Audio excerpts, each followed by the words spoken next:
In this video, I'm going to show you my workflow for drum processing on a drum bass beat. Here I've made a quick loop using a selection of samples.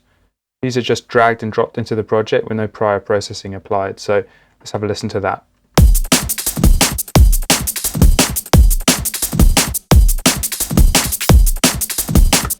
In order for us to have a reference of how far we've come in terms of processing, I'm going to duplicate this group and I'm going to turn that one off so that we always have a reference point we can always go back to compare what we've done.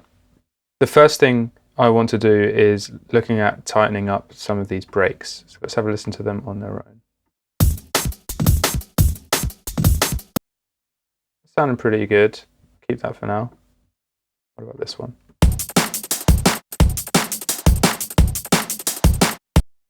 Yeah, maybe that can be tightened up a little bit. So the way I tighten up my breaks and any kind of samples I've got in Ableton is I will select them, I'll open up the sample window, and I will turn on warp mode to beats and select this little arrow at the top which has a kind of stop end on the right of it. What this does is it uses the transient markers in this and it will say, okay, at 100 play as usual, but as soon as you come down it will start to truncate these, so it'll make it sound tighter.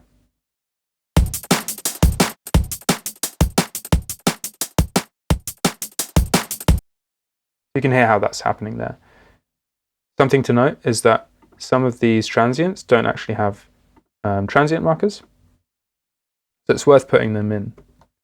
You can put those in by pressing Shift Command I and it will put them in wherever your playhead is. So I'm going to put it on a few of these.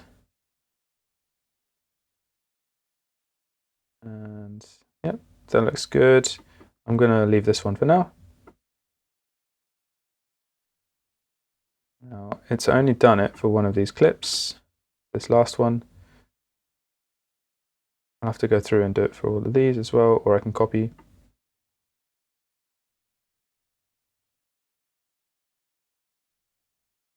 Cool, so all of those should have the same setting, and to check that I'll select them all again, and here it says 72, so that's all set to 72.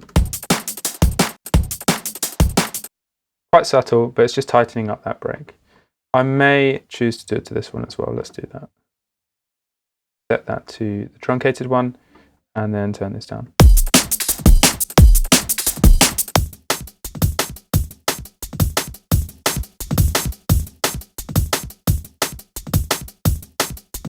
That feels about right.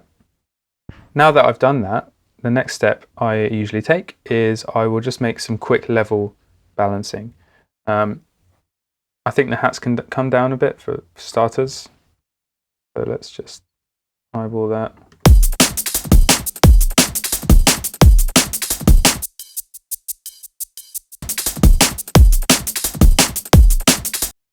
For the rest of them, I think they're fine for now.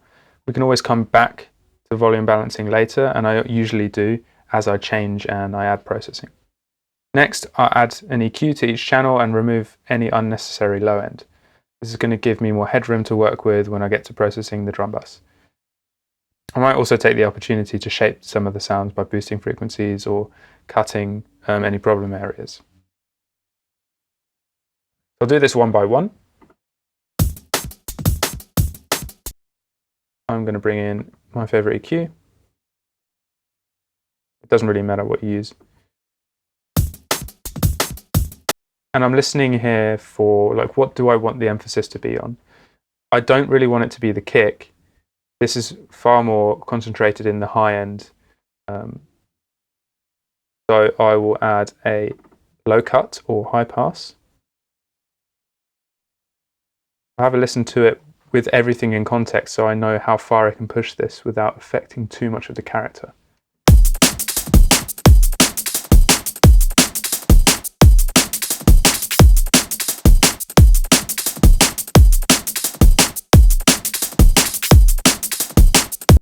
That feels okay for now. Onto the snare.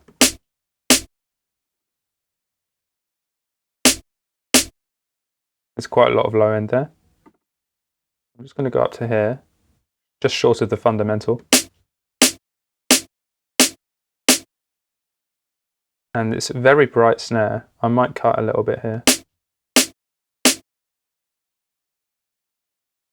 Okay. Next, these really sharp, high frequency kind of breaks I've put in. A bit of rumble there.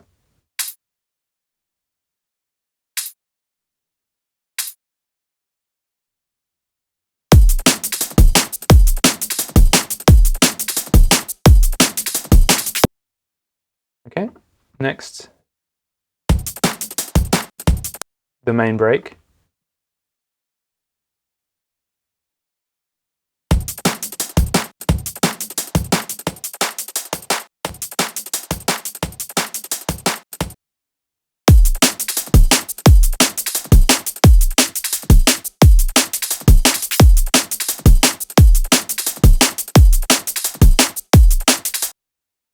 Yeah, I'm bringing it up here above the fundamental of that snare because I like how it's making, how everything's sounding together once that's high passed. If you have a listen before and after.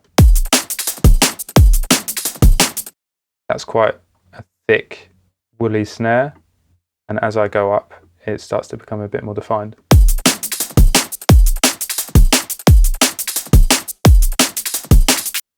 And I'll change the roll-off to be quite slight at 6 dB per octave to make the transition a little bit more seamless. I'm not going for really sharp adjustments right now. I may do that later when I've got other elements of the track in there and I need to carve more space out. Okay, on to the next sound. So I've got two kicks here.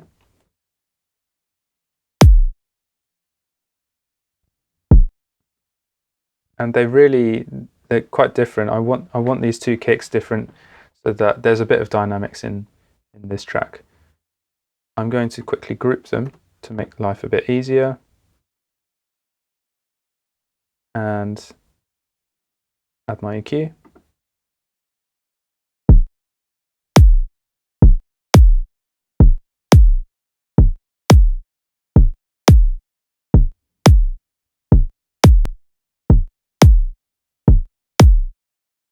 That first kick, quite punchy. I'm just going to ease off on that on the volume.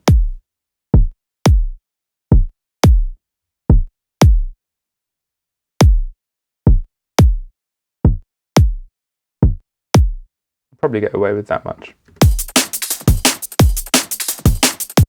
That second kick is really just, it's almost a ghost kick. It's not, but I want it to feel a little bit softer. And then the hi-hats sound pretty high pass already. I'm just going to have a look at what's going on. A bit of rumble, I'm just going to get rid of that for peace of mind. This kind of low-end rumble stuff really plays havoc when you have a lot of these tracks building up in the low end and you've got things like limiters. They will engage the processing much faster on low-end material. So if you've got all this low-end build-up of stuff that's not really relevant or necessary, you're going to start losing headroom on dynamic plugins, especially.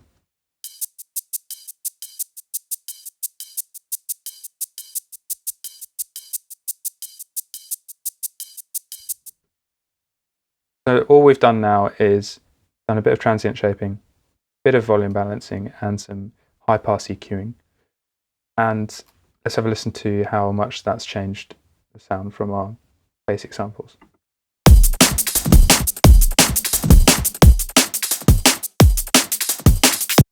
It's already sounding way clearer, way more defined, especially in the dynamics.